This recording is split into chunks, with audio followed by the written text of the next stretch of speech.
Hello student, कैसे हैं आप लोग। आज क्या है, हम एनर्जी कंजर्वेशन में चैप्टर नंबर 5 में जो टॉपिक हमारे रह गए थे, छूट गए थे, वो हम देखेंगे। तो आज कौन सा नियम देखेंगे हम, लैम्बर्ट कोजीए नियम। तो इसमें क्या है, पृष्ठ पर प्रदीप्ति ई पृष्ठ पर अभिलंब तथा प्रकाश की दिशा के बीच के कोण की कोजिया कोस थीटा के समानुपाती होती है। तो E is proportional cos theta. अब क्या एक्सप्लेनेशन करते हैं, उपयुक्त तीनों नियमों को संयुक्त कंबाइन करने पर ई इज इक्वल्स टू क्या है,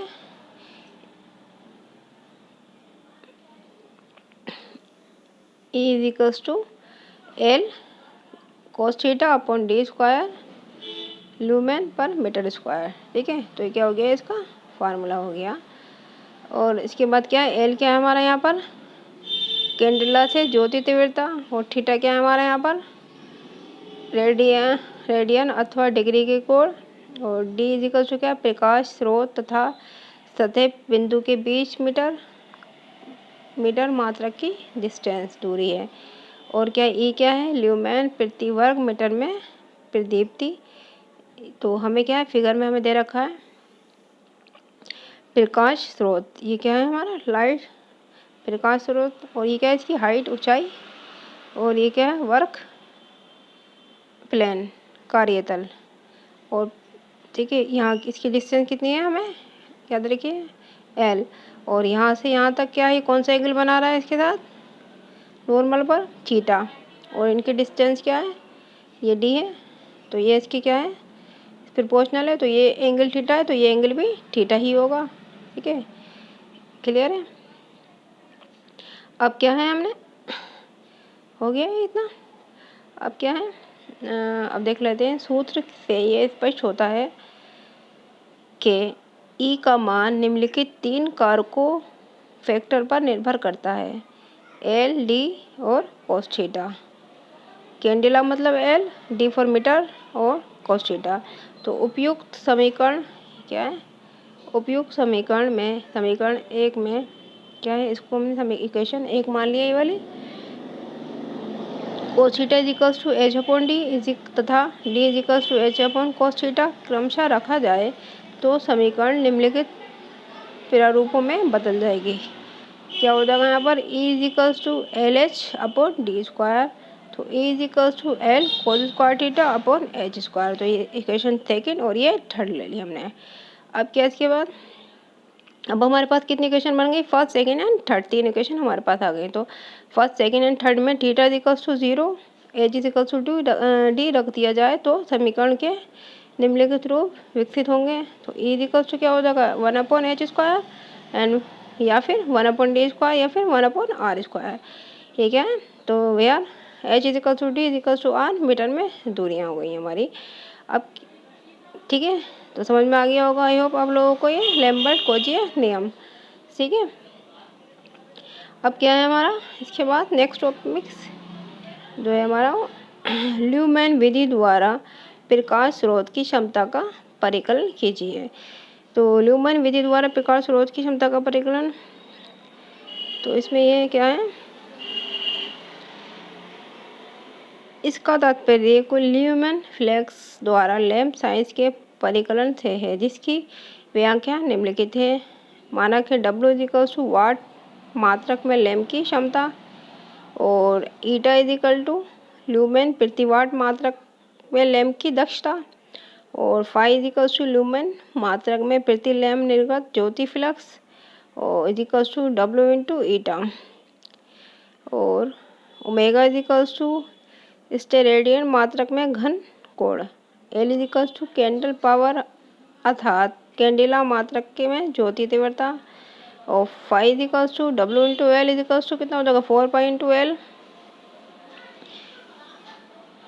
क्या हो जाएगा ये 4 pi is equal to L C P, मतलब 4 पाई कैंडेला, ये हो गया हमारा। अब क्या है, एन इज इक्वल टू प्रकाश स्रोत अर्थात लैंपों की कुल संख्या, phi T is equal to lumen मात्रक में कुल विकिरण ज्योति flux is equal to N into phi is equal to N phi lumen, is equal to lumen प्रति वर्ग मीटर मात्रक में कार्यतल पर औसत प्रतिदीप्ति, और ये क्या है हमारा वर्ग मीटर मात्रक में कार्यतल का कुल सतह क्षेत्रफल। तो ये हो गया हमारा, ठीक है। अब इसके बाद क्या है नेक्स्ट, इसको देखेंगे हम। ये आ गया हमारा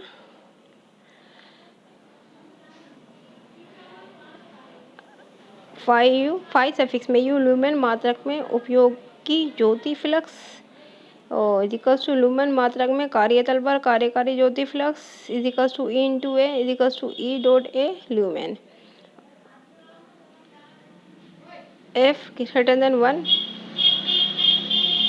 एकांक से अधिक मान वाले कारक, एफ लेस देन 1 एकांक से कम मान वाले कारकों का गुणनफल। अब क्या है इसमें, लैंपों द्वारा विकिरण कुल ज्योति फ्लक्स। तो ये आ गया हमारा लाइटिंग प्लेन, माउंटिंग प्लेन और वर्किंग प्लेन। तो ये आ गया हमारा। अब इसके बाद क्या है, फाई टी ल्यूमेन विधि द्वारा लैंप का साइंस परिकलन हो गया। Phi T is equal to phi G U is equal to factor, और समीकरण 1 में phi T is equal to N dot phi is equal to phi mu is equal to E dot ए,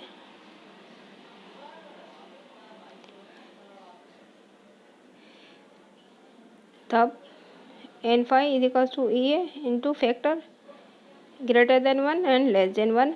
तो N is equal to E dot A upon phi into F greater than 1 F less than 1। प्रति lamp ज्योति flux, तो phi is equal to E dot A upon N, ऐसे lumen में F greater than and less than 1। तो eta W is equal to E dot A, क्या हो जाएगा, E dot A F is greater than 1 and less than 1। तो क्या हो गया, इसी टाइप से हम इसको सोल्व कर लेंगे। तो ये हमारा लास्ट में क्या आ जाएगा answer, M H S C P प्रति lamp is equal to E dot 1 और upon 2 pi dot N F greater than 1 and less than 1, क्या हो गया हमारा कैंडिला। तो अब इसके बाद क्या है, ये हो गया हमारा।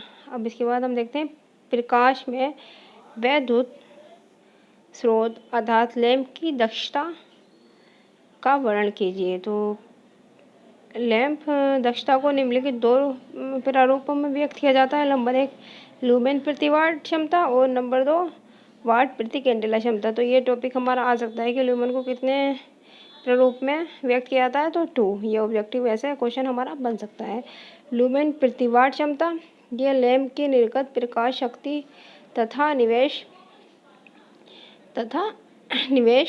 शक्ति वैद्युत शक्ति का अनुपात है। इसका मात्रक लुमेन प्रति वाट है तथा इसे लैंप की ज्योति दक्षता भी कहते हैं। तो सूत्र क्या है इसका, लैंप दक्षता इज इक्वल्स टू निर्गत प्रकाश शक्ति अपॉन निवेश वैद्युत शक्ति, क्या होगी, लुमेन पर वाट मात्रक।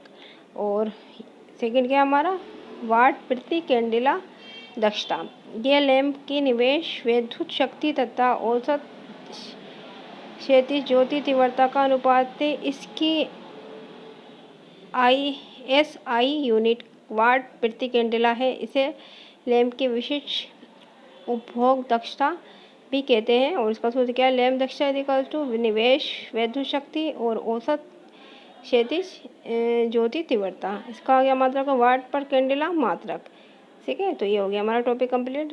आई होप आप लोगों को समझ में आ गया होगा। अच्छे से तैयारी कीजिए। अगर कोई भी आपको परेशानी हो, कुछ समझ में नहीं आ रहा हो, तो आप पूछ सकते हैं, ठीक है। Okay, thank you.